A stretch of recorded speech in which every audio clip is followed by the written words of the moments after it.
Y bueno, iniciar esta actividad contigo, Juan Diego, es todo un Gracias, honor. Ricardo. Juan Diego es abogado bueno, además somos colegas. Él es de la Universidad Santa María. Este, es- Viene también de estudiar todo lo que es el tema de psicología jurídica en derecho de familia, que es una materia bien densa, muchachos, porque este tema de familias no estamos trabajando con cualquier cosa. Estamos trabajando con seres humanos y toda la fuerza y la intención que hay que poner en este tipo de conflictos familiares, no lo puede tener cualquier tipo de persona, sino personas con una sensibilidad especial, como es el caso de Juan Diego. También Juan Diego viene estudiando todo lo que es el tema de psicología y psicoanálisis, psicopatología, psicología clínica, psicoterapia. Todo esto lo hizo en Madrid y en España, y bueno, obviamente tiene una influencia europea muy importante en esa visión, en ese proceso de formación como terapeuta. Tiene también todo lo que es el tema de negociación y rupturas de pareja. Tú sabes que estos títulos que siempre nos colocan cuando nos especializamos, ¿no? Yo no soy experto en romper parejas, yo soy experto en cómo hacer para que eso realmente Yo, no pase por debajo de la mesa, ¿no? Sino que sea algo más sutil, más suave y que la gente se quiera. Yo creo que ahorita estamos viendo un episodio que creo que me imagino que tú lo estás estudiando, Juan Diego, que es con la lamentable muerte de Daniel Alvarado, cómo dos familias se unen en ese duelo, pero además tienen una sinergia insólita, ellos están acompasados en su dolor y en el amor que tenían por un ser. Yo creo que este tema de la sostenibilidad de parejas va a ser el nuevo paradigma a futuro, porque solo no vamos a poder, y ya eso como que no está de moda, estarse peleando mucho. El coaching neurointegrativo, que ahora nos vas a hablar también un poquito de eso, para que además, porque aquí tenemos una comunidad de coaches bien, bien importante, y el tema de la modificación del pensamiento, que además compartimos un gran maestro que fue Roberto de Vries y que amamos con locura. Entonces, bueno, nada, este tipo de cosas uno las dice porque es el briefing para presentar un personaje. Pero realmente yo tengo que decir que lo que más importa de Juan Diego es su calidad humana. Esa fuerza vital que tiene, el servicio que presta, porque Juan Diego no ha parado un día. Antes no paraba, pero ahora con este tema de la pandemia, ni un día. Yo digo, pero ¿hasta cuándo? ¿Qué pasa, Juan Diego? Y él sigue allí, persistente, prestando un servicio y dando amor, porque eso realmente es lo que haces, dar amor. Entonces, bueno, bienvenido amigo y dejamos el espacio, yo voy a estar administrando aquí, recordamos a toda la audiencia gentilmente que coloquen sus micrófonos en silencio y bueno, yo voy a estar en el chat avisorando todas las preguntas que ustedes tengan, no para un filtro, sino para que Juan Diego al final pueda responderlas. buenísimo. Bienvenidos, Juan Diego, con este Gracias, tema Ricardo. universal que nos toca a todos. Bueno, primero agradecer tus palabras y muy feliz de compartir con ustedes porque, bueno, si yo no paro, tú tampoco paras, así que no te hagas el loco. Entonces, has hecho una labor extraordinaria en la sociedad y yo creo que este es un momento donde se requiere un compromiso colectivo para poder todos transitar este camino del tema que nos une el día de hoy, que es la adversidad. Estoy muy honrado con la invitación, espero que sigamos celebrando aniversarios y sumando esta comunidad de coaches, de toda la gente que se ha destinado al campo del desarrollo humano y a comprender la vida desde ese capítulo más amable con la existencia. Yo creo que esta pandemia, de alguna manera, quien la ha vivido desde el manejo de la reflexión va a sacar grandes oportunidades de una comprensión mucho más amplia. Gracias por tu presentación, me quedo con la parte de ser grandes amigos. Uno estudia, pero uno sigue buscando siempre ese cuestionamiento hacia dónde dirige la vida a través de la formación. Y sí, si bien es cierto, yo me formé, pareciera todo un híbrido entre el derecho, la psicología jurídica, mis años de formación analítica, Y al final lo que decidimos hace 8 o 9 años es constituir con un gran amigo también venezolano, tú que hablaste de los grandes venezolanos que brillan en el mundo, el doctor Luis Arocha, un gran médico psiquiatra, y nos sentamos a construir lo que se llama el CRH, que es el Sistema Integrado de Restauración Humana. Comprendimos, y este es el primer mensaje para manejar la adversidad, que la división en los momentos de crisis no hace bien. Entonces, había una cantidad de discusiones frente a la psicoterapia, frente al coaching, frente a la psicología. Y yo recuerdo una de las grandes conversaciones que yo tuve con Luis Arocha, que él dice que él en Europa encontró aproximadamente 480 modelos de psicoterapia y que de alguna manera estaban todos dispersos. Entonces, más bien entre estar peleando, lo que buscamos fue sentarnos todos en una mesa de pensamiento crítico donde pudiéramos todos construir esto que se llama el sistema integrado. Porque yo creo que la vida es sistémica, todo se integra y la restauración humana para mí sigue siendo el gran compromiso.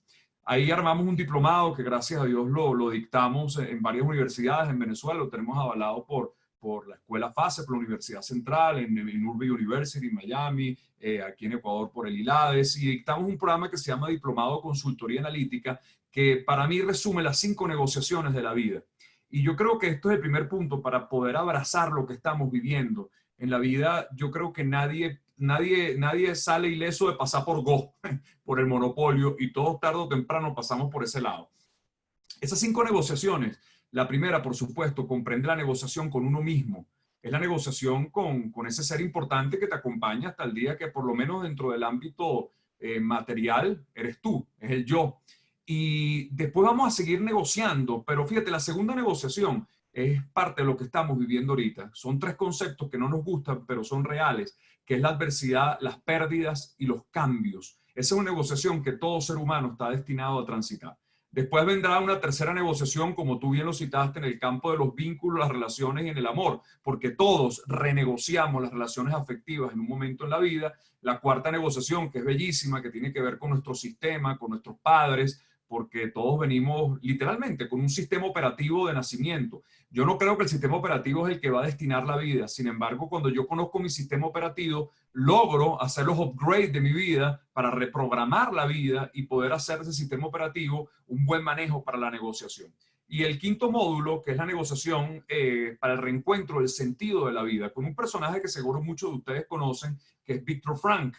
Y Viktor Frankl, que de alguna manera es el creador de la logoterapia, y además hay una formación de coaching existencial que se lleva a cabo también desde el pensamiento existencialista de Viktor Frankl, que es maravilloso porque el logo es el sentido y la terapia del sentido, ese hombre que transita un campo de concentración 5 años y descubre que a través de esa adversidad hay un crecimiento para la vida y hay un desarrollo que se convierte en el planteamiento altruista de la vida. ¿Qué voy a hacer yo con esa adversidad? Tengo 2 visiones, o me quedo mirando hacia el lado constante de lo que la vida quitó y del sufrimiento, o aparece un coraje de alma, quizás más blandito que el coraje heroico, y nos pone en contacto con la decisión de ir a la vida en el campo de la restauración como una condición para evolucionar. Este momento que estamos viviendo, inédito para nosotros, Ricardo, inédito para el público que nos oye. Lo primero que quiero decirles es que cuando abracemos la adversidad tenemos que conjugar que esto es temporal. O sea, la humanidad no se ha acabado nunca con una pandemia, ni es la primera pandemia que vamos a transitar, ni que transitamos, ni que transitaremos. Sin embargo, bueno, como toda pandemia, ha llevado unos tiempos.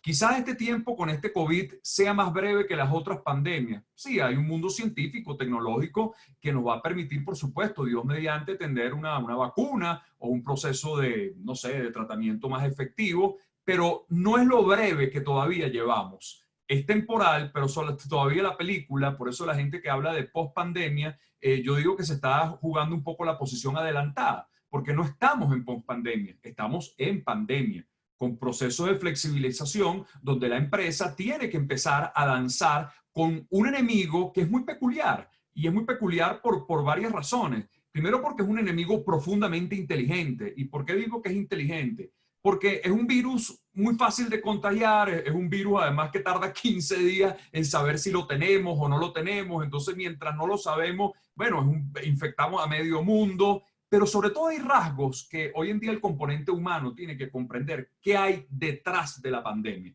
Y cuando hablo detrás de la pandemia, no me estoy refiriendo a si la China no calentó el murciélago suficiente, ni lo hirvió bien, o si salió de un laboratorio. No, no. ¿Qué hay detrás del componente, sobre todo el campo psicoemocional de la pandemia? Y aquí sí nos tenemos que poner en grandes reflexiones como componente humano empresarial. Lo primero es que tenemos que definir qué nos dice este virus. Inicialmente, bueno, era un virus respiratorio. Hoy en día pareciera más un virus sistémico, pero es un virus respiratorio que nos recuerda quizás, esto no es ciencia, por Dios, ni nada de lo que les voy a decir hoy procura tener verdad alguna, simplemente es un acompañamiento reflexivo. Es un virus que nos recuerda la hiperventilación con que veníamos danzando en la vida. Yo siento que la velocidad con la cual nos estábamos moviendo era profundamente acelerada. Me atrevo a decir que no solamente era profundamente acelerada, sino era hasta inhumana. Y aquí sí me puedo saltar hasta el componente científico, porque cuando vemos los niveles de ese famoso trastorno de ansiedad generalizado, bueno, vemos que la mitad de la población del mundo estará o pasó o está bajo un psicofármaco y está bajo una locura de decir, ¿quién me sostiene? Y fíjate que eso es lo primero que nos dice el virus. Voy directo a tus pulmones, estamos respirando demasiado rápido. También nos recuerda el camino de la invisibilidad. Y esto es importante también. ¿Cuántas veces en este enemigo que no hizo falta una bomba atómica para meternos en la casa, sino hicieron falta unas goticas de saliva que ni siquiera vemos para poner al mundo de rodillas?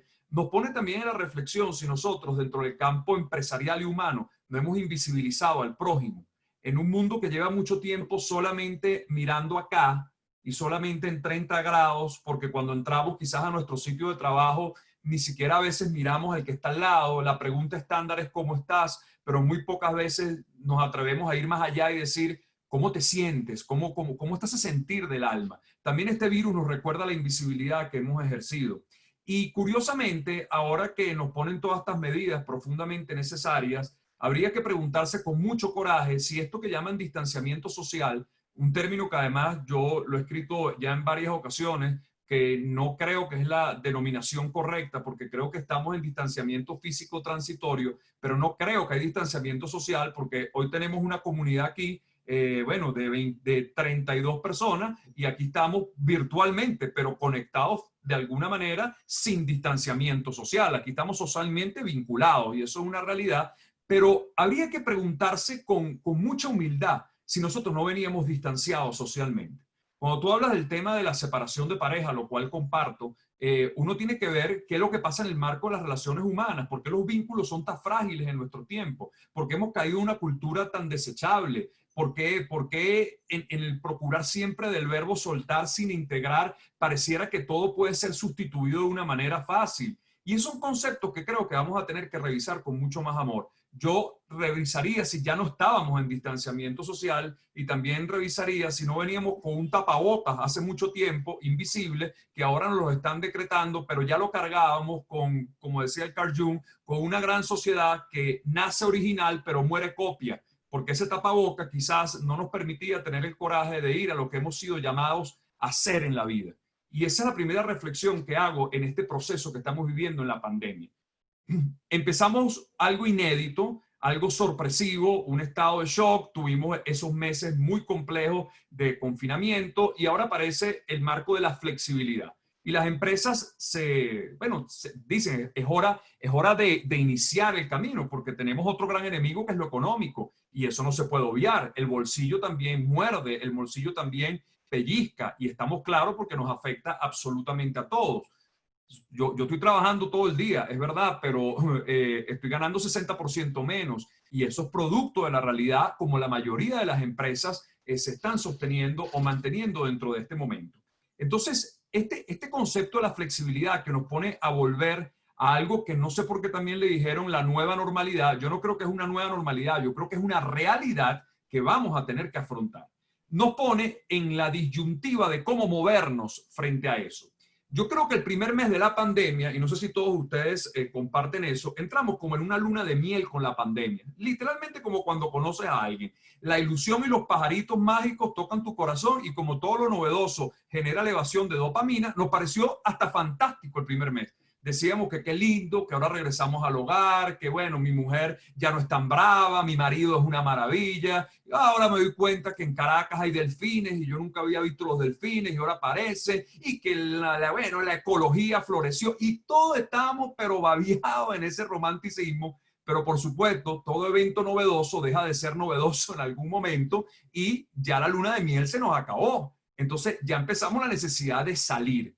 Pero la pregunta que tenemos que hacernos es si vamos a salir desde un estado reflexivo o pareciera que fuéramos a salir desde un estado que estábamos reprimidos. Si estábamos reprimidos, por supuesto la salida va a ser devoradora, porque entonces no vamos a hablar de resiliencia, sino vamos a hablar de sobrevivencia, que es salir con toda esa fuerza, pero olvidando que tenemos una realidad muy grande, que estamos en pandemia. Entonces, la primera manera de negociar con esta adversidad es la aceptación de la realidad de lo que estamos viviendo.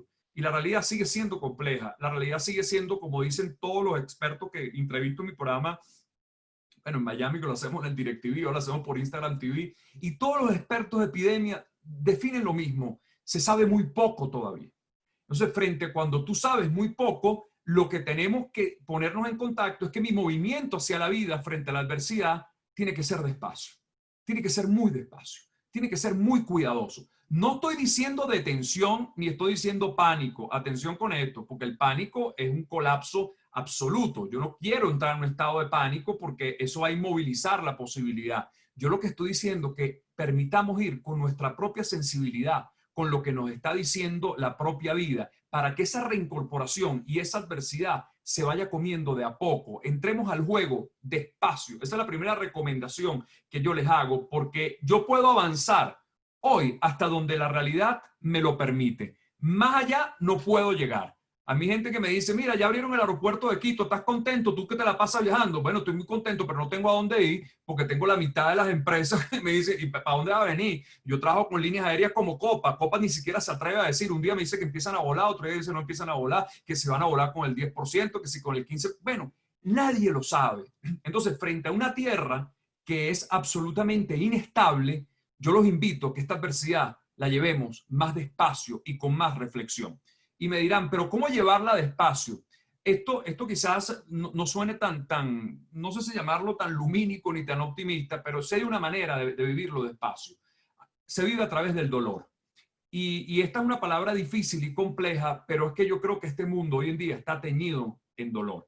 El otro día entrevistaba a mi programa a Sadi Ben-Saken. Él es el director del Hospital Einstein en Filadelfia. Él es neumonólogo venezolano, otro de los venezolanos que tú dices que está brillando en el mundo, graduado de la gloriosa Universidad Central de Venezuela en la facultad, dirige el hospital más grande de Filadelfia y además es neumonólogo. Y fíjate que en la conversación con él, que hablábamos del COVID y todo eso, dijo algo que a mí me impactó. Él se ganó el mes pasado el premio del mejor médico en Filadelfia por haber dado la cara, un venezolano. Esas cosas a veces pasan por debajo de la mesa, por haber dado la cara frente al COVID de una manera tan científica y sobre todo con el coraje.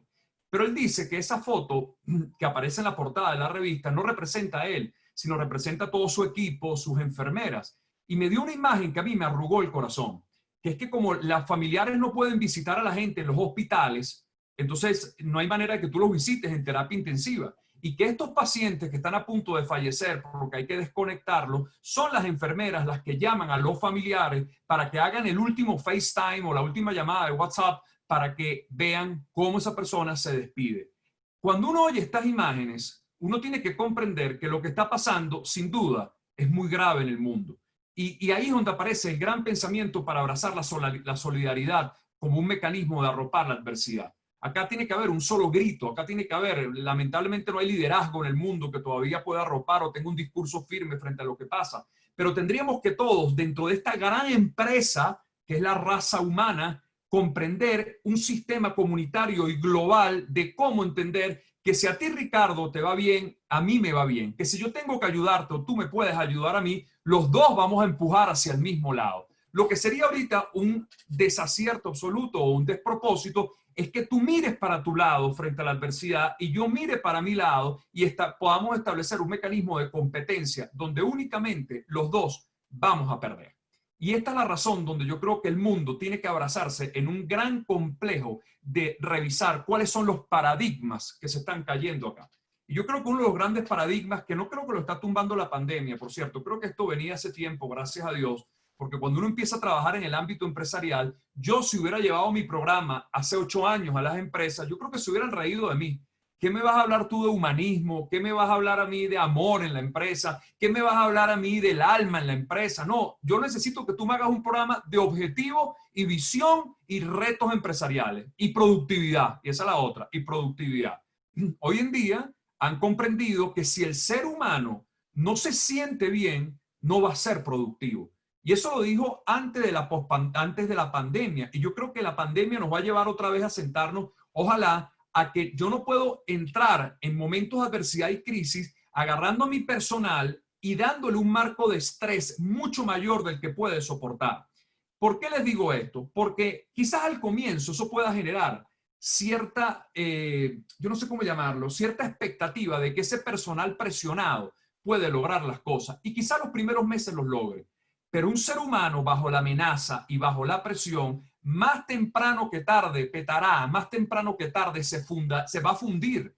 Y ese nivel de angustia dentro de lo que es el recurso humano de la empresa va a generar improductividad. Entonces, es el momento de la revisión, de llamar a nuestros equipos de trabajo, empresa grande, empresa pequeña, y sentarnos en una gran mesa familiar como equipo, decir, ¿qué estamos dispuestos a hacer en este momento? ¿Cómo estamos dispuestos a contribuir en este momento? Sí, la mayoría de las empresas han tenido que recortar personal, eso es una realidad. Quizá en Venezuela, bueno, no me atrevo a hablar mucho porque lo de Venezuela es inédito, entonces uno nunca sabe cómo agarrarse sartén, pero en la mayoría del mundo han bajado los sueldos, pero se tiene que abrir un marco de cooperación entre el Estado y la empresa para poder afrontar esta crisis que estamos viviendo y sobre todo nosotros los países latinoamericanos. El pulmón de los países como Estados Unidos hemos visto, bueno, han tenido grandes recursos, le dan un cheque a la gente, ahora le van a tener que dar un cheque para que salgan a buscar trabajo, digo yo, porque ahora todo el mundo le llega un cheque a final de mes, pero hay pulmón económico, esa no es nuestra realidad. Una de las grandes recomendaciones para que la empresa maneje la adversidad es que los grandes gerentes y los grandes líderes bajen a ver a su personal, bajen a ver a su tropa, bajen a ver los ojos de cómo se sienten, por favor. Hay gente que ha perdido familiares en esto, hay gente que no le ha pasado bien.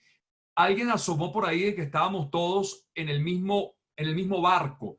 No es real que estamos en el mismo barco, estamos todos en la misma tempestad, pero no estamos en el mismo barco. Hay uno que podemos soportar el barco, bueno, con un techo, pero el de al lado puede estar flotando en una balsa, puede estar flotando en una tabla, y es ahí donde nosotros tenemos que volver a la responsabilidad social desde el campo de la empresa.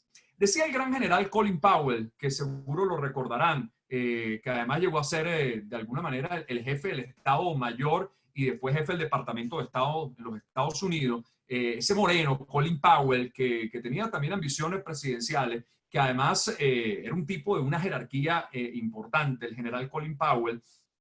Él tiene un libro que yo se lo recomiendo a todos, que se llama Grandes Rasgos de Liderazgo. Ese no es un libro de guerra, ese es un libro netamente gerencial, basado en la experiencia de él como militar. Y él dice algo que yo creo que es algo que yo quiero que se lleven en su corazón hoy, esto de Colin Powell. Él dice que él en la guerra de Vietnam, él era capitán y venía de ser soldado, porque la carrera militar de Estados Unidos es desde raso hasta que llega a general. Y él cuando era capitán, por órdenes del Pentágono y del Estado Mayor, no se le permitía a los capitanes bajar al campo de batalla, solamente podían estar en los cuadros de comando. Pero oigan esto que dice Colin Powell cuando estaba en Vietnam. Él dice que él sintió un pálpito, así lo define en el libro, un instinto, algo que su corazón dijo, hay una información que me está llegando del Pentágono que yo no siento que es verdad. Y él, desafiando las órdenes, bajó al campo de batalla a ver su tropa, a ver a los soldados. Y cuando vio a los soldados, inmediatamente escribió al Pentágono, el Estado Mayor, y le dijo, yo no sé qué guerra están ganando ustedes, porque yo tengo una tropa que está mutilada, yo tengo una tropa que psiquiátricamente está afectada, y miren, no sé qué película le están mandando a ustedes. Este es el momento donde la alta gerencia y los líderes tienen que llamar a su componente humano y traerlos cerca para que se sientan hombro a hombro, decir que esta batalla la vamos a dar juntos. Este es el momento donde el campo, la solidaridad y el humanismo empresarial tiene que tomar las riendas más allá de la propia productividad económica, que no va a ser buena este año. Y eso es una realidad. Este es un año de sobrevivencia y de aguantar. Y quien viva con lo necesario este año es profundamente rico. Quien logre llegar a ese límite es profundamente rico. Y como lo dije ayer en mi editorial, y quien le sobre algo de esa necesidad, por favor mira al lado, porque hay gente que le puede ayudar algo que tú no necesites. Decía el famoso escritor Oscar Wilde que a veces no terminamos de votar lo que no nos sirve porque tenemos mucho miedo a que venga alguien y sea feliz con eso. Este es el momento de empezar a entregar y a generar ese campo de compromiso para la vida. Una de las maneras es regresar a la empresa con un sentido de apego. ¿Y por qué les digo de apego? Y yo sé que este es un término que habría que revisar incluso desde el principio de la Real Academia, lo que significa el apego, porque es que le han dado mucho golpe al pobre apego. El apego no es otra cosa que la conducción de un vínculo afectivo intenso que logra sostenerse. Eso es tener apego. Hoy está comprobado por el mismo Boris Cyrulnik que de alguna forma es a quien se le atribuye ese concepto maravilloso de resiliencia, que es un concepto además que no tiene nada que ver con la psicología, es un concepto de la física, es la posibilidad de que un metal vuelva a rearmarse y acomodarse después de gran calor. Ese concepto de resiliencia, cuando lo establece Boris como psiquiatra, como neurólogo, habla del apego al niño en los primeros, en lo que llamó Freud la primera infancia, en esos primeros 6 años. Y todos los estudios han dicho que mientras mayor apego con la madre en los primeros años, mayor seguridad para la negociación con la vida. Vean qué curioso. O sea, lo que les quiero decir es que nadie se muere de sobredosis de amor. Lo que se muere la gente es de carencia de amor. Eso sí es mucho más complejo. Y cuando hablo del apego empresarial, es un reencuentro de la familia, de la empresa, estableciendo la realidad de la adversidad como compleja, pero donde digamos hay familia, hay amor, y todos tenemos que empujar. Y esto, aunque suene trillado y aunque suene un poco etiquetado, la familia empresarial existe por una razón ni filosófica, ni psicológica, ni emocional, por una razón netamente cronológica. Vean cuánto tiempo ustedes le dedican al trabajo. Hay gente que va y si yo le dedico 8 o 9 horas, no es cierto. Usted tiene que contar el tiempo desde que se monta en su carro, que ya está resolviendo los problemas, hasta que llega a la empresa y ya está con los problemas. El tiempo de regreso para su casa, usted también se lleva los problemas. Llega a su casa y sigue conectado con el iPad, con la computadora y siguen los problemas. Y como está muy estresado, entonces tiene insomnio y sigue resolviendo los problemas de madrugada. Entonces, cuando vemos todo esto, lo que estamos viendo es que le entregamos a la empresa el 70% de nuestra vida. Y en ese 70% nosotros tenemos vínculos con los compañeros. Eso es imposible que no se armen relaciones. Entonces, la familia empresarial es la que tiene que juntarse como un gran grupo a través de esto que puede ser un gran dolor y decir, es hora de unirnos, es hora de ponernos en contacto para armar este proceso de negociación. Mientras más nos conocemos, y esta es una regla, no tomen nada de lo que le digo verdad, pero esta quizás pueden anotarlo para que la tengan por allá. Cuando nosotros tenemos gran conocimiento sobre nosotros mismos, cuando nosotros conocemos a nuestro equipo de trabajo, como se dice vulgarmente, como si los hubiéramos parido, eso genera seguridad en mi equipo. Mientras más nos conocemos, más seguros somos. Mientras más nos conocemos, más seguros somos y más atractivos somos tanto para el cliente como para lo que tenga que ver con la competencia y para el mercado. Mientras más me conozco, más seguro, más atractivo, soy más asertivo en el movimiento de la vida. Pero esa asertividad es la asertividad con S, no la con C. La asertividad con S significa que yo puedo entonces respetar el criterio del otro, pero tengo capacidad de defensa de mi propio criterio. Entonces, en ese proceso de familia vamos a conocernos más para saber dónde podemos aplicar todo esto y las mejores herramientas de cada uno de nosotros para poder ir despacio a ver este enemigo que sigue siendo el COVID. Hay una sílaba extraordinaria, además que lo hace un tipo que he admirado mucho y tuve la oportunidad de entrevistarlo, que es Alex Rovira, que además ha hecho todo un trabajo, un gran management, pero además sobre todo tiene un trabajo sobre el ámbito empresarial que realmente es exquisito. Y él habla de la sílaba CRI. Y yo creo que esta CRI que les voy a dar el día de hoy, que también la cita Alex Rovira, es un gran mecanismo para negociar con la adversidad. La primera CRI, la primera sílaba, vamos a provenir de que estamos viviendo todos una crisis. Y eso es absolutamente claro y obvio. ¿Es una palabra que nos sigue aterrando? Sí, a veces le damos mayor volumen, no sé por qué, porque siempre hemos estado en crisis. Desde que nacimos hasta el día de hoy estamos en crisis. La crisis de los chamos, la crisis del adolescente, la crisis del matrimonio, la crisis de los 40, la crisis de los 50, la crisis económica, siempre estamos en crisis. Esta tiene una peculiaridad, que es una crisis global que nos afecta a todos. Pero la crisis proviene de la crisálida, que es el nombre biológico de la oruga, del gusanito feo, baboso, que genera todo el mecanismo para transformarse en mariposa. Entonces, lo primero que tenemos que hacer para negociar la adversidad, que si la crisálida se transforma en mariposa, es a través de un proceso. Lo que les pido, por favor, es que esto tiene un tiempo, tiene un camino y tiene un proceso. No hay crisálida que se haga mariposa de un día para otro. Tenemos que aprender a que el resultado, oigan bien, no es tan importante como el proceso que viva para llegar a él. Y esto le falta tiempo. No sé cuánto. Hay gente que me pregunta, ¿y cuándo termina la pandemia? Yo no sé cuándo termina, pero ¿por qué no nos preguntamos más bien cómo queremos que termine esta pandemia? ¿Cómo queremos de alguna manera transformar esto en posibilidades? Esa es la gran pregunta. Lo que pasa es que es una pregunta que me compromete porque me va a poner a mojarme los pies en mis propias responsabilidades. La primera CRI tiene que ver con la crisis, la segunda con la crisálida. Y después hay un verbo que por alguna razón está en desuso, pero sigue siendo un verbo de la Real Academia, que es el verbo cribar. Quizás lo conocimos más por cernir, que son los mineros cuando agarran la tierra para ver qué es lo que quede el oro o la materia preciosa y que lo demás, bueno, caiga a través de ese colador, podríamos decir.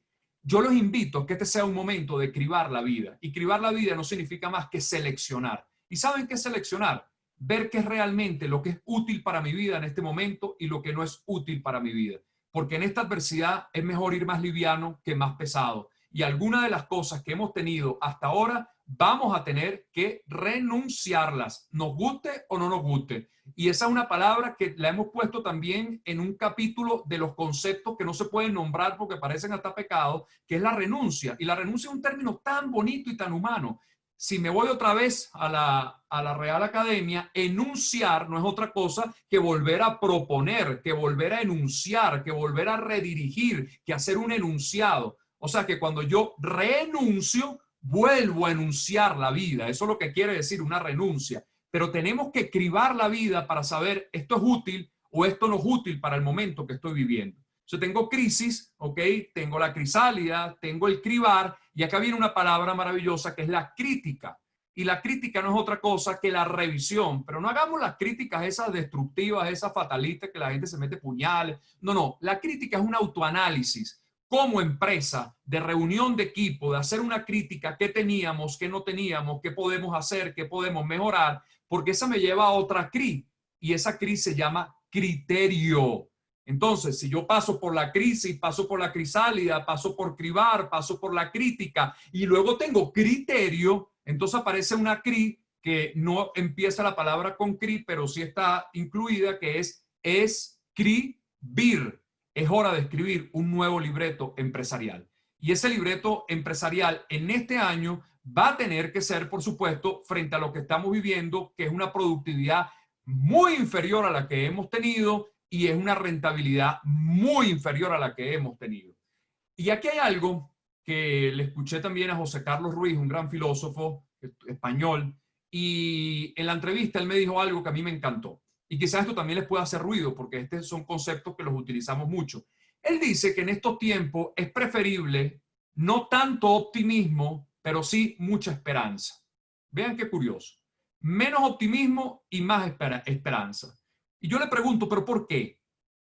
Porque el optimista, quizás, además habría que determinar que el verdadero optimista tiene que recurrir al origen de la palabra en latín, que viene del opus o del griego, que opus significa obra. O sea, que el verdadero optimista es el que trabaja, es el que hace el opus, es el que hace la obra, no solamente por un pensamiento mágico de decir yo soy optimista porque pienso que la vida es bella y linda y todo me lo va a complacer. Ese es un pensamiento muy inocuo, entre otras cosas.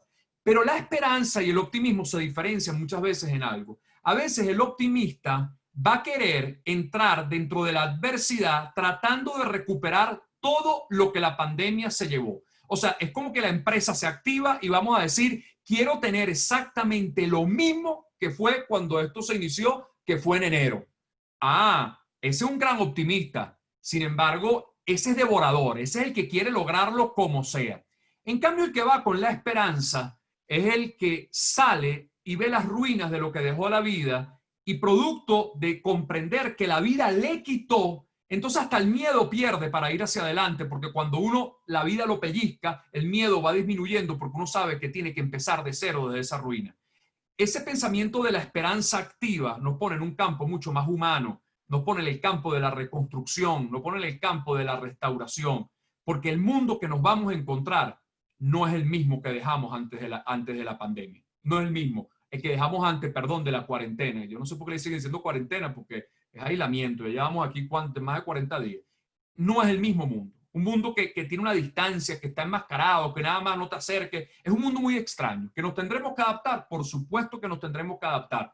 Pero yo abrazo que esta nueva empresa va a llamar desde la esperanza, mucho más solidaria para poder entrarle. Y la palabra fundamental de la esperanza es ralentizar. Ralentizar es bajar la potencia, ir con lo que tengamos en este momento, y esta palabra que yo sé que nos las han vendido, pero con un gran engaño, es bajar los niveles de expectativas. En este momento, quien asuma un nivel de expectativa o quien proyecte más allá de 15 días, bueno, tiene que tener mucha fe en Dios para ver si la complacencia divina lo puede ayudar, porque las reglas del juego están cambiando cada día. Entonces, si yo elevo mi expectativa a decir que voy a llegar a lo que yo quería llegar, ojalá que llegues, pero si no llegas, espero que no pase y espero equivocarnos. Ojalá no nos estemos asomando a una epidemia psíquica mucho más profunda, que es la depresión, y que espero no lleguemos por un exceso de expectativa de no haber comprendido esto que llaman los tiempos de la vida.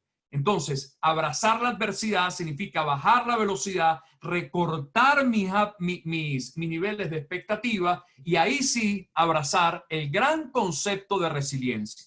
Y el gran concepto de resiliencia se basa en 4 cosas que todos tenemos necesariamente que afrontar para manejar la adversidad. El primero, no hay resiliente si no hay posibilidad de aguantar y soportar algo. Si no hay aguante, no hay resiliencia. Hay algo de nosotros que tiene que pagar una cuota grande de sacrificio para ser resiliente.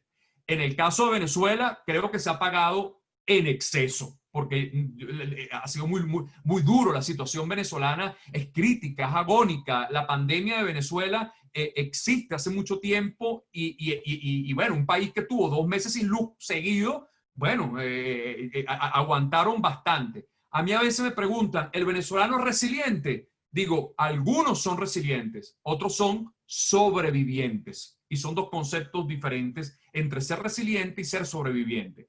Porque el segundo concepto de la resiliencia es que después que aguanté, tengo que abrazar un verbo muy difícil, pero es el que realmente nos pone en contacto, que es la aceptación.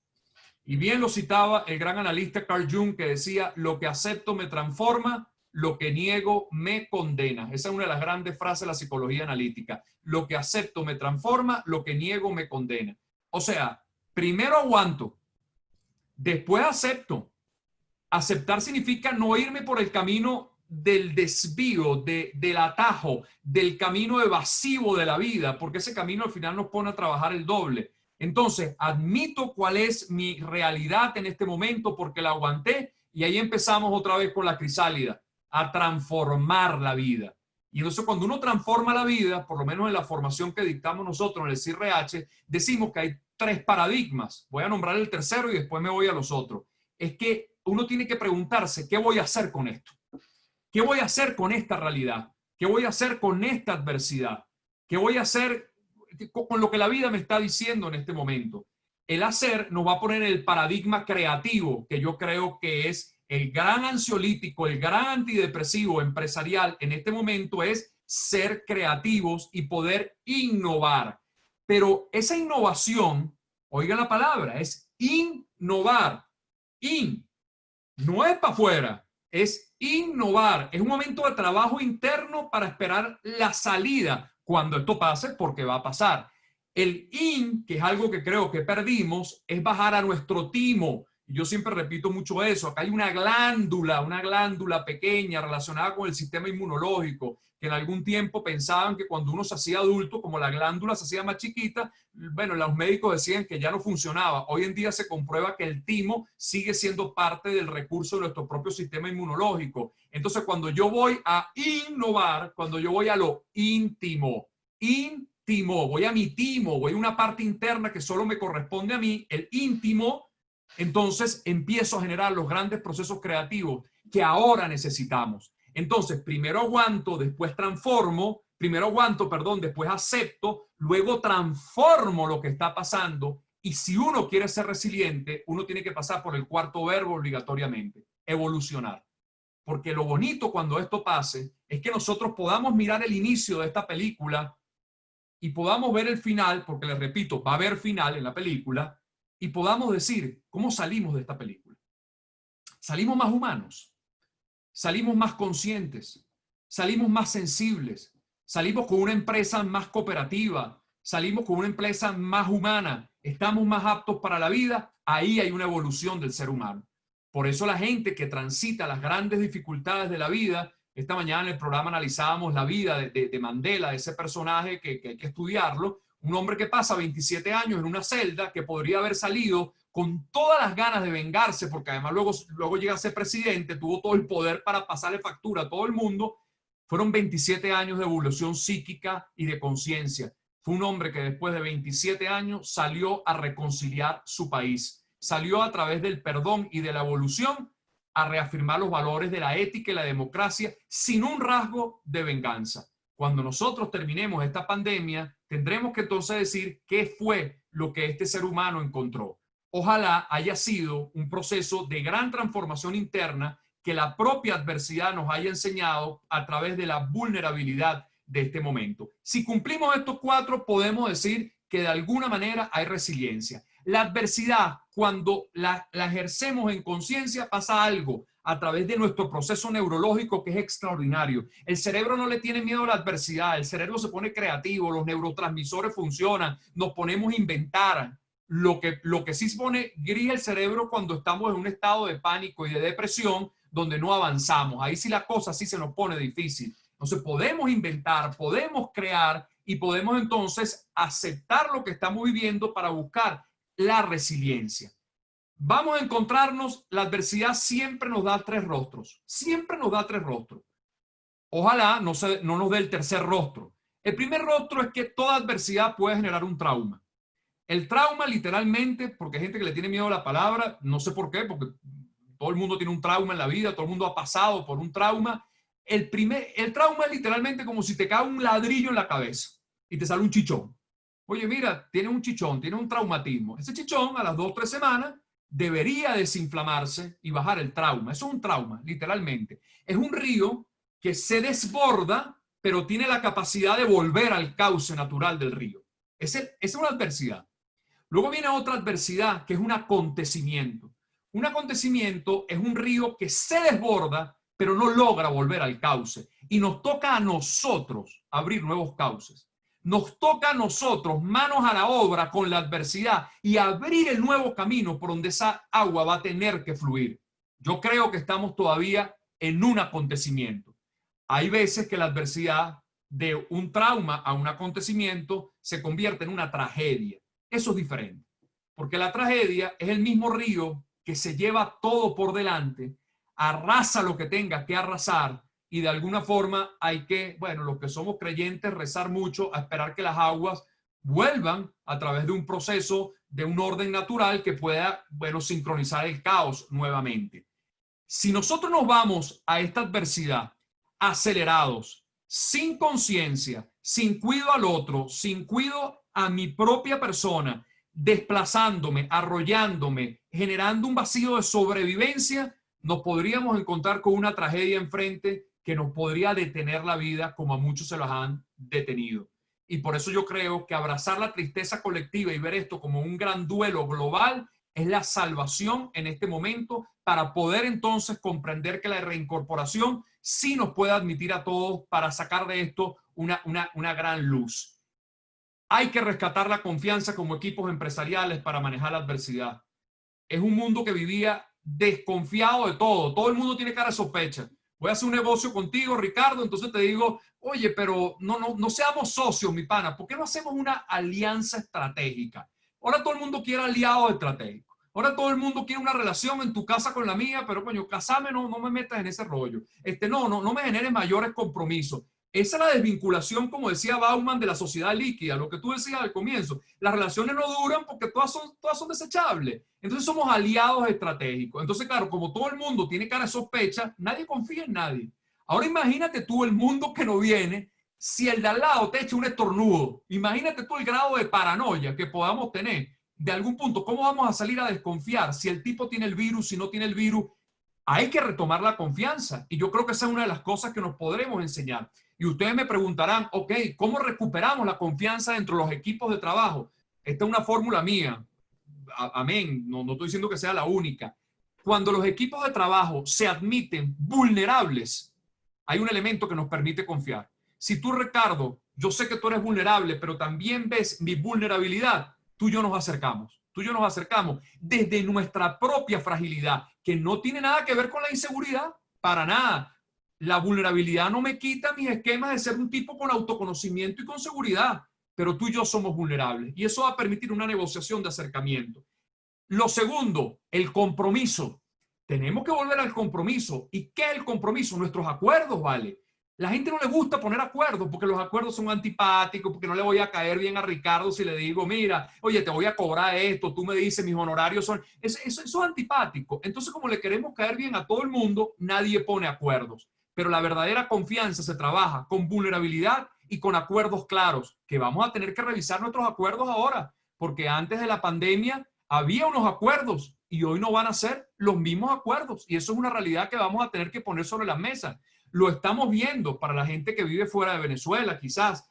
Bueno, al comienzo, en ese primer mes, todo el mundo, yo te ayudo con el arriendo. No me pagues el mes del carro. No, yo te espero 60 días. Bueno, ahí también era Corina que lo hablamos el otro día. Sí, no pagues la cuota del carro este mes, pero me vas a pagar unos interesecitos que vienen por ahí. Bueno, a ese mes, ¿tú crees que es gratis? Ese mes se lo van a ganar los tipos con un 12% más. Eso no han entendido la película, porque es un momento de vulnerabilidad de todos, de un gran compromiso, de poner los nuevos acuerdos, pero tiene que venir otra C, que es la cooperación. ¿Qué estás tú dispuesto a hacer, Ricardo?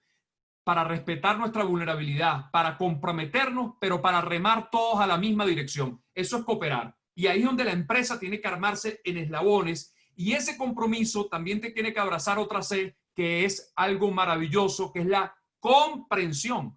No entender, no estoy hablando de entender. Entender y comprender son dos cosas diferentes. Entender, la mente entiende. Quien comprende es el corazón. Comprender es saber que tú puedes tener razón y que yo puedo tener razón. Pero más allá de nuestras razones, frente a la adversidad, tenemos que buscar algo mayor que nos saque.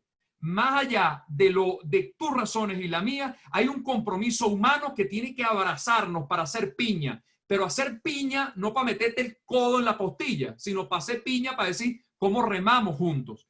Esa confianza, que es vulnerabilidad, más compromiso, más cooperación, más comprensión, hay que meterla en paréntesis si estuviéramos haciendo una fórmula matemática. Y ese paréntesis hay que elevarlo a una palabra que se perdió, pero este es el momento de rescatarlo. La palabra se llama ética. El mundo requiere de ética. Y si no hay ética y le quito el paréntesis, de nada te sirve tu vulnerabilidad, de nada te sirve el compromiso, ni nada de eso. Hay que abrazarnos en un pacto empresarial ético y revisar nuestros patrones. Acá hay una realidad que le he venido insistiendo. Amigos, más allá de los síntomas de la pandemia, que yo sé que nos preocupan, vamos a un mundo de mayor distanciamiento social y eso es grave, es gravísimo, porque eso es una bomba latente que solamente hace falta quien le ponga el chispazo. ¿Y por qué les digo esto? Yo me alarmo como en los países latinoamericanos la gente dice, bueno, pero es que ahora todo tiene que ser online. Sí, ajá, y sabían que el 70% de los jóvenes latinoamericanos no tienen capacidad de una educación online. Entonces me dijo el otro día, eso no es cierto. Si hoy en día la gente pobre dice, tienen un smartphone como el que tengo yo, posiblemente, pero la gente pobre a veces tiene 5, 6, 7 hijos, vamos a ver si tienen 5, 6 smartphones, 5, 7 computadoras en la casa, y perdónenme, si la crisis económica que salgamos ahorita, voy a tener con qué pagar el plan de datos o de internet si no tengo ni siquiera para comer. Entonces, el distanciamiento social puede ser una burbuja que le corresponde también al ámbito empresarial de ver cómo genera ese punto de gran colaboración. El gran capítulo para mí de la negociación con la adversidad y con la vida es oír los tiempos de la vida. Y esta pandemia que, oye, que nos está enseñando tanto, si la escuchamos. Si no la escuchamos, vamos a salir peor de lo que entramos. Pero si la escuchamos, Acá hay algo maravilloso que nos enseña que no controlamos nada. No controlamos nada. El ser humano siempre habla del control, pero no controla nada. Alguien de ustedes, de toda esta gente maravillosa que está en la sala, pudo suponer que estas goticas de saliva nos iban a meter y nos iban a arrodillar como humanidad. En un mundo y donde los países se la pasan haciendo bombas atómicas, tanques, un poco chatarra, porque los 2 años que vender todo eso que no sirve para nada, nos agarró, perdónenme la palabra, con los pantalones abajo y arrodilló al mundo 3 goticas de saliva que no se pueden ver. Eso nos dice que somos tan vulnerables que frente al heroísmo de sentirnos Dios y sentirnos esto que llaman ahorita el poshumanismo, esto que llaman ahorita que vamos a una época de una cosa profundamente de inteligencia artificial, de donde lo humano ya no interesa mucho. Yo estoy apostando a todo lo contrario. Yo no estoy excluyendo la maravilla. Mira, hoy tenemos 32 personas aquí cara a cara en cualquier parte del mundo. ¿Cómo yo puedo estar en contra de la tecnología? Pero estás a servicio mío. Yo lo que no quiero es un mundo controlado y vigilado por la tecnología para convertirnos en grandes esclavos. Ahí estaría la clave de una adversidad que nadie la puede, quizás muchos la estamos viendo, otros no la están viendo, porque es un mundo también que quiere la inmediatez y quiere la salida rápida de todo esto. Los tiempos de la vida es lo más hermoso que nos enseña esta pandemia. La vida dice que sí, pero a veces dice que no. A veces podemos ir y a veces no podemos ir. Entonces, cuando nosotros caímos en esto que era la cultura de tener fama, tener dinero, tener éxito, tener triunfo, pero hubo un tener sin un ser. ¿Y saben qué creo yo? Que esta pandemia nos está facturando eso. Nos está tirando esa factura en la cara. Ustedes se olvidaron de un ser porque todos querían tener. Entonces era un mundo que se basaba en que algo de afuera me tendría que cargar mi vida.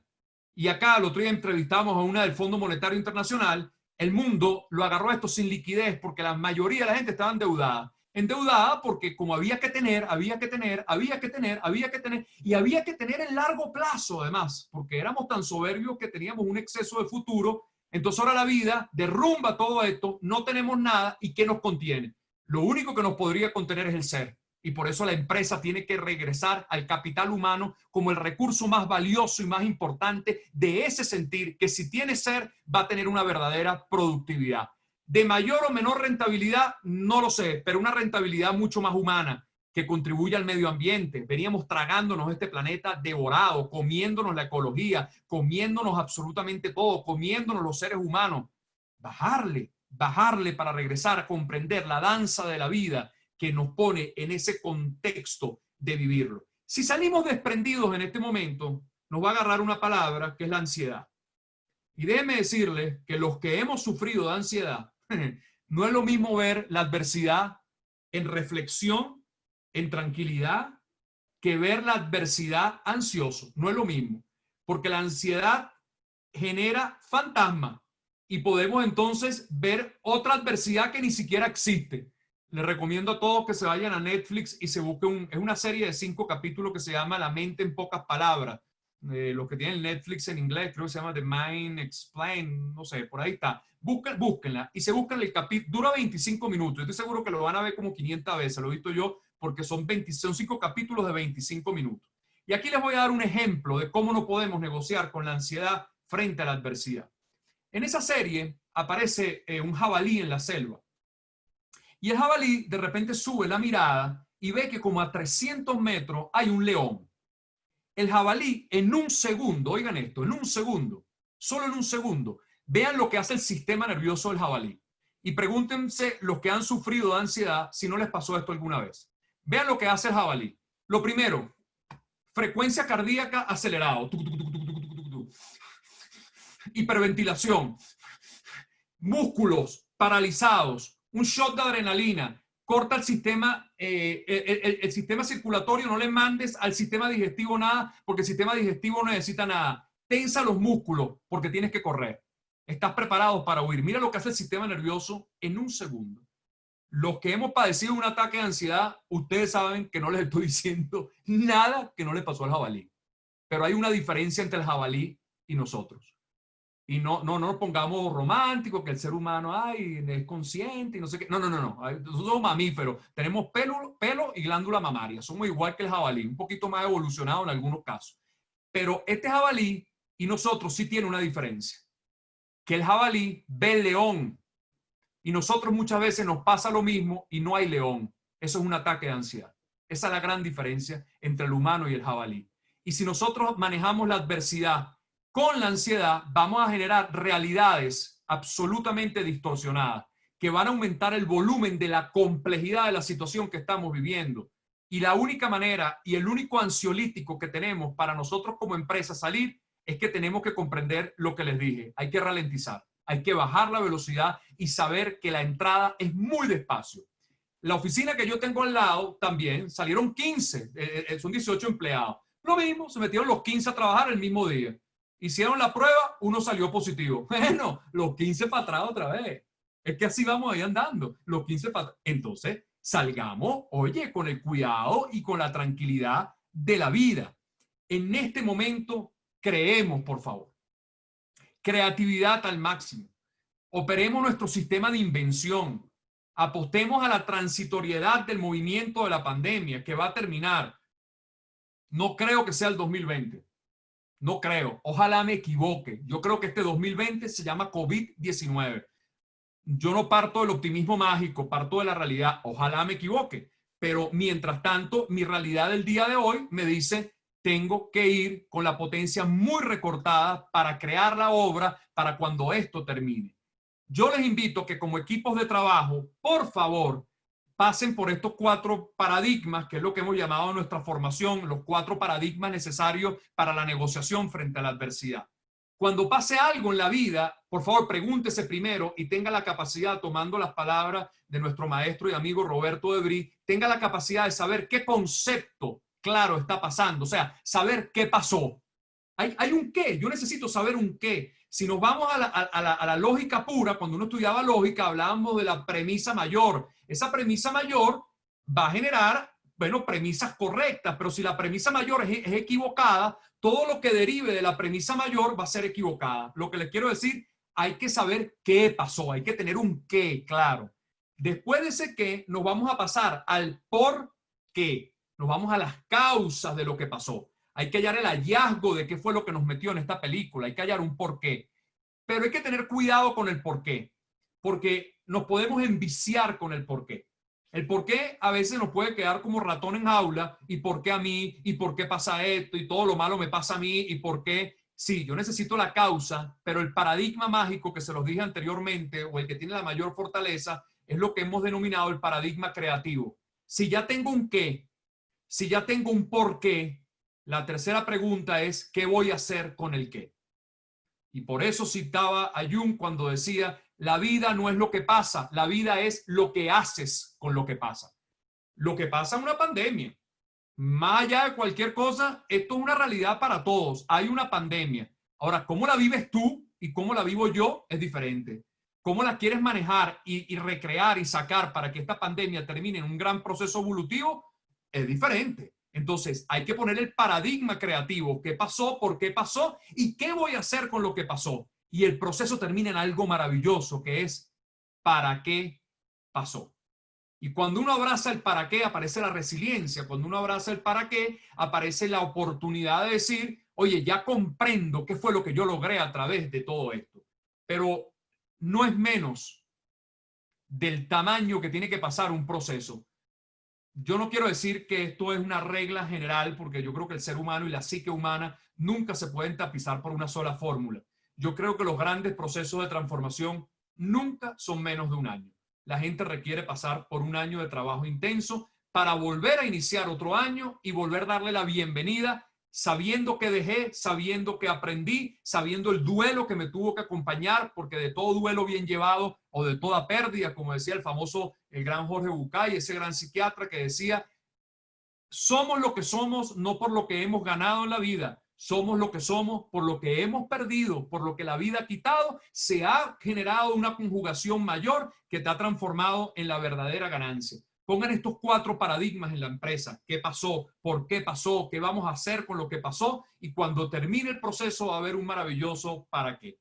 Les cerraría diciendo que esta adversidad nos tiene que volver a nosotros como humanos, a través de la fórmula que les dije de la confianza o la que le funcione a cada uno. pero tiene que regresar, que algo que me vino a poner en mi cuidado. ¿No se dieron cuenta que esta pandemia nos metió en el hogar, nos metió en el útero, nos devolvió otra vez a regresar a nuestra seguridad de mamá de alguna forma? Eso que nos invitó a hacer, a cuidarnos, a revisarnos. Hay gente que mira, que dice, mira, no me revisaba que estaba pasando esto en mi vida. No le tengan miedo, hay que volver al ser humano. Hay que volver a lo más íntimo de nosotros para sacar esta gran responsabilidad. Y yo creo que hay una máxima en esta que la he venido repitiendo. Es que o salimos todos o no sale nadie. No puede haber un yo sin un nosotros. Y ese es el gran mensaje empresarial en este momento. Ahora, ¿es un año de grandes sacrificios? Sí, amigos, es un año de grandes sacrificios. Pero sacrificios que la humanidad ha pasado. Les repito, si ustedes estudian desde 1918 hubo la gripe española. Pero si me voy más atrás, a 1380, apareció la peste en Europa que acabó, bueno, fíjense ustedes con lo que acabó en ese momento. Y adivinen, sorpresa, que vino en Europa a finales de 1300. Vino el Renacimiento. Nadie podría haber sospechado que la Europa devastada por una epidemia como la acabó y como la arrodilló, vino con el proceso más impactante de esa época, que fue el Renacimiento. El ámbito científico, cultural, además el rompimiento de los paradigmas obsoletos que significó el Renacimiento, fue producto de una post-pandemia.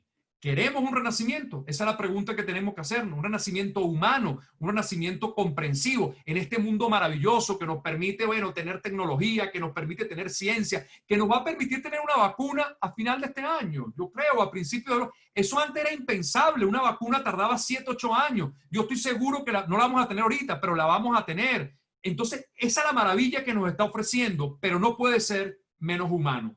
Y la empresa, frente a lo que tiene que ahora generar, es un ofrecimiento de servicio. El servicio es como el amor. Nadie se resista a que lo quieran bien, al menos que esté loco. O sea, hay alguien que le gusta que lo traten mal, que hay mucha gente, porque el mal amor también une. Sí, sí, hay gente que le gusta o se zafa en la toxicidad. Entonces, bueno, pero hay mucha gente que dice que el buen amor une. El buen amor es que la empresa, oye, que yo llame ahorita y me diga, yo te voy a ayudar. Oye, la empresa, yo voy a ser solidario con mi cliente. Oye, yo te voy a esperar. Eso no significa que no me vayas a pagar, pero que te ofrezca un buen servicio, va a manejar la adversidad. Porque, ¿saben? La gente está huérfana en este momento.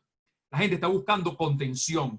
Y cuando una empresa contiene, y la gente dice, pero es que mi empresa no es de servicio. Todas las empresas son de servicio. No hay ni una empresa que no sea de servicio. Y el servicio es decirte, yo te apoyo, yo estoy contigo. Tú como mi cliente eres importante para mí. Eres importante. A mí tú como cliente me dueles. Ahí entonces vamos a movernos sin grandes proyecciones, por favor, este año. No proyecte mucho, esa es mi recomendación. Proyecte cortico, cerquita y vaya moviéndose con la danza de la vida para que cuando esta pandemia venga el gran florecimiento desde un ámbito social, empresarial y humanista que nos conduzca, amén, en haber dicho, negocié con la adversidad, pero lo que salió aquí fue algo mucho más humano, que es mucho más rentable y mucho más productivo. La verdadera productividad, a mi entender, se lleva en el alma. Así negociaría yo con la adversidad en estos tiempos, mis queridos amigos. Qué maravilla. Bueno, un aplauso, ¿no? Definitivamente. Aquí es el momento donde nos ponemos todos de pie y aplaudimos y hacemos la ola, hacemos la ola. Fantástico, porque fíjate tú, hay unas reflexiones aquí interesantes. Está el chat abierto, muchachos, para que puedan formular sus preguntas. Aquí están todos, gracias. Es fantástico, aplausos. Pero fíjate tú, hay unas frases aquí que, bueno, generan, ¿sabes, no? Una reflexión profunda. Lo denso no es que es denso, es profundo. Por ejemplo, esta frase que colocaste de que teníamos un exceso de futuro. Eso es completamente disruptivo para los coaches, pues. Porque los coaches trabajamos en el futuro y entonces eso, pero toca, o sea, toca profundamente. Queríamos soñar tanto y estábamos tanto en el futuro, pero realmente como que no teníamos la capacidad para tener ese futuro, ¿no? Desde el punto de vista humano, desde el punto de vista sensible, desde el punto de vista de que para qué queríamos ese futuro si tal vez no íbamos a estar allí. Otro punto clave está aquí. Decía Facundo, cuida tu presente, porque en él estarás destinado a vivir por siempre. Es correcto. Yo sí creo que el futuro hay que mirarlo. Yo no soy tan existencialista y tan pragmático, ni soy muy de la tendencia el aquí y el ahora. Porque entonces pareciera también, no, porque entonces pareciera que todo lo que traje también es malo, ¿no? Lo que traje también es maravilloso. Y claro que hay que mirarle el futuro, pero nada en exceso, güey. Nada en Sí, exceso. teníamos un exceso de futuro. Eso está brutal, quiero que sepas. Lo otro es también el tema de entrar al juego despacio. Y fíjate tú que este tema de entrar al juego despacio, yo creo que nos desbocamos, o el mundo se desbocó, creo que más Europa, que entró a lo que entre comillas tú dices que no es la nueva normalidad, sino que es la realidad, y entró a un sopetón, pues, o sea, les abrieron las puertas y salieron todos en cambote. Y ahora otra vez para la casa, otra vez metido. Entonces, entrar al juego despacio, ¿qué implica, Juan Diego? ¿Cómo debería hacerse este Ok, tránsito? clarísimo se lo voy a decir. Hay que abrazar algo que se llama el arquetipo del discapacitado. Eso no le va a gustar nada. No le va a gustar nada porque es antipático. Decía la gran Pilar Sordo, la gran psicóloga junguiana chilena. Ella dice que un ciego la fue a visitar en la consulta y ese ciego llegó muy deprimido y ella lo vio tan deprimido que dice, no, yo a este tipo ni siquiera lo voy a poner a analizar ahorita porque imagínate si yo le muevo algo de la vida. Entonces ella le dijo algo que yo lo dije ayer en el editorial y se los voy a recomendar. Es un ejercicio muy lindo. Agárrense una semana y pregúntense en la mañana. Pregúntense, esto es una pregunta antes de pararse, porque acá también nos paramos como unos locos, ¿no? Cuando suena ese despertador parece que fuera la bomba atómica. Cuando uno oye en la calle que dice, llegó el autobús para buscar a los niños, bueno, ahí empieza la locura, ¿vale? No, agarremos por lo menos un minuto, no digo que nos volvamos Buda ni que meditemos 20 horas, pero un minuto antes, pregúntense esto, ¿cómo me siento con mi vida? Esa es la pregunta. ¿Cómo me estoy sintiendo con mi vida? Una pregunta de gran coraje. Pero hágalo 3 días. Al cuarto día les voy a dar un antibiótico y ese cuarto día le van a decir, ¿qué agradezco yo de mi vida? Y luego se pregunta, ¿cómo me siento con mi vida? Ahí usted va a sentir un cambio. Y esta figura que hace Pilar dice que ella le dijo lo mismo al ciego, vete 15 días y dime qué agradece. A los 15 días el ciego se regresó y le trajo como 5 cuadernos y ella le dijo, ¿y qué es esto? Y dice, bueno, son todo lo que yo agradezco, doctora. Y fíjense lo que él decía que agradecía. Bueno, agradecía el olor a café en la mañana, agradecía el olor de las sábanas limpias, abrir una Coca-Cola, echarla en la lata y sentir que la chispita de Coca-Cola le mojaba en la cara. O sea, una cantidad de cosas que a cualquiera se nos pasan desapercibido y que ojalá en esta reflexión podamos entender la verdadera riqueza de la vida. Pero ella es una reflexión que a mí me gustó. La diferencia entre ese ciego y nosotros es que la discapacidad del ciego se ve y la de nosotros a veces no se ve. Todos tenemos un gran discapacitado adentro. Todos tenemos un discapacitado adentro. Y aunque no me lo crean, bueno, me lo van a creer en algún momento. Quien nos saca adelante es el discapacitado. Quien nos va a sacar adelante es el que tiene la pata de palo. No es el heroico, no es el guerrero, no es el Superman, es el chapulín. Vean lo que les estoy diciendo. Una vez en una entrevista que le hicieron a ese gran personaje en Televisa hace como 40 años, él decía que nosotros crecimos con el heroico de Batman, de Superman, curiosamente todos enmascarados, pero con heroicos muy antinaturales porque no pierden, no buscan ayuda, o sea, nunca se rinden. En cambio, fíjate que el Chapulín, que es más chiquitico, es medio torpe, medio tontico él, ¿quién podrá defenderme? Quien me defiende es el pequeño, porque el pequeño va a salir cuidándose. El discapacitado sabe que no puede correr. El discapacitado sabe que tiene que ir despacio. El discapacitado se ve su herida y dice, yo no puedo ir apurado. Ese es el que nos saca. Si nos agarra el heroico y nos agarra el endiosado, cuidado, porque les repito, la vida no necesita un tsunami, necesita una gota de saliva para ponernos de rodillas. Entonces, apostemos a ese discapacitado interno, que es maravilloso. Ese es el vulnerable, Ricardo. Ese es el vulnerable. Ese es el humano, a donde yo apuesto que tengamos que regresar. Ese es mi mensaje en ese momento. Eso que tú dices, que es el verdadero optimista y que, porque es el que hace la obra, es el que logra la transformación. Bueno, Juan Diego, aquí, bueno, siguen los mensajes y No, muchísimas agradecido. gracias por wow, tu expresión, tu capacidad de expresión, que Gracias, en una Ricardo. hora, 15 minutos nos has dado tu vida, tu espacio y nos ha inspirado. Esta grabación va a estar pues en el canal Zoom en el canal YouTube de Soben Coaching. Lo vamos a editar para que quede bien pava. María Corina, sabes, ¿no? Cuidando el producto aquí, que realmente es importante. No, pero ahí tú Y eres un genio. Ahí tú eres un genio. A mí me dice, porque Ricardo me dice, ¿cómo vas a llamar a la conferencia? Pero ¿para qué me decís cómo la vas a llamar si tú el que la va a poner el título eres tú? bueno, eso porque Claro, tú eres todos muy los que me acertado. conocen saben que yo soy Tú tienes así, la que no es una magia de la cuestión personal. productividad y además tienes la magia creativa maravillosa. Entonces, ¿qué es lo que vamos, qué es lo que vamos a discutir si ayer eres el genio tú? Mira, déjame contestar esto un segundito. Por favor, puedes mencionar la segunda clave de las 5 negociaciones. La segunda clave, la segunda negociación es la negociación con la adversidad, pérdidas y cambios. Si se meten en mi página web en www.juandiegounpierre.com van a ver el CRH y ahí están las 5 negociaciones, que es el diplomado que nosotros dictamos. Amén, lo podamos dictar cuando todo esto pase. No he querido hacerlo online porque me gusta hacerlo sintiéndonos un poco y ahí me ubican. Con Juan Diego Umpierre me ubican en todos lados, en las redes y en todo eso. Exacto. Y que, Excelente. que eso es Oye, algo que gracias, tal vez gracias por podamos todos los hacer. comentarios. Me los llevo en el alma. Y a ti, Ricardo, quiero agradecerte varias cosas. Uno, la gentileza de llamarme siempre con tanto cariño, con tanto respeto, de permitirme escribir en la revista, que es una revistaza, déjame decirte que qué gusto de revista. Segundo, que has tenido la posibilidad de llamar a gente que queremos muchísimo, que gente integradora. Ahí está nuestra querida Yorelis Acosta también, con la quien he trabajado, gran psicóloga, que tenemos grandes amigos en común y que has hecho un trabajo para llevar el coaching en lo que tiene que ser una herramienta funcional y realmente práctica para la vida. Hace falta ese rostro y tú lo estás logrando en Venezuela y le pido a la vida que nos permita reencontrarnos a todos sin distanciamiento social, cara a cara, sin máscara y que nos podamos dar un fuerte abrazo como seres humanos.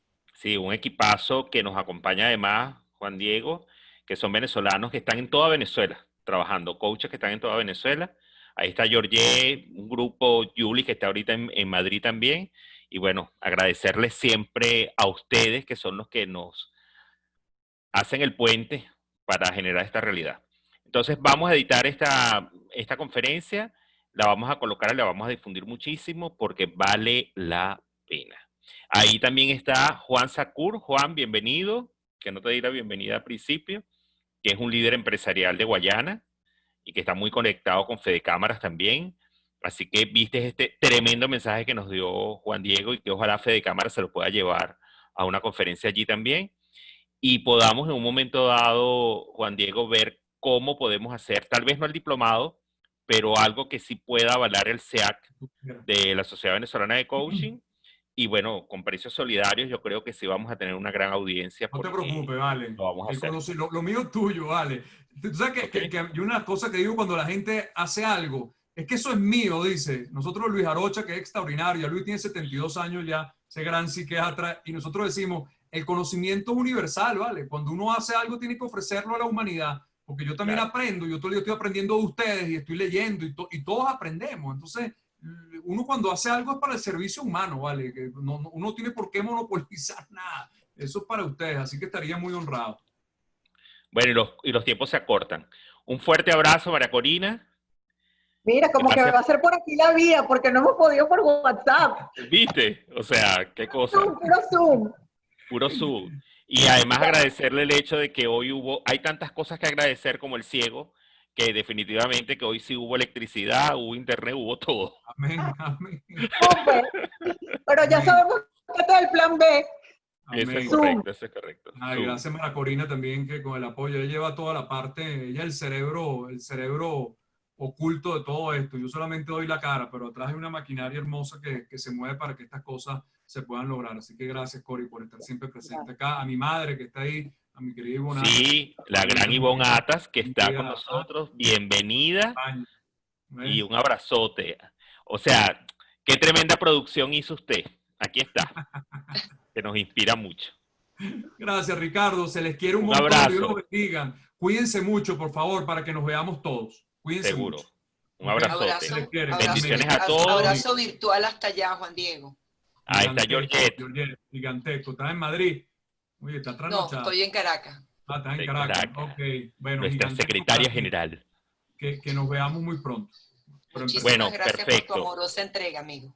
amén. Amén. Todos ya están anotados los que están aquí porque van a tener su certificado por la asistencia a este evento. Así que fantástico. Un abrazote a todos.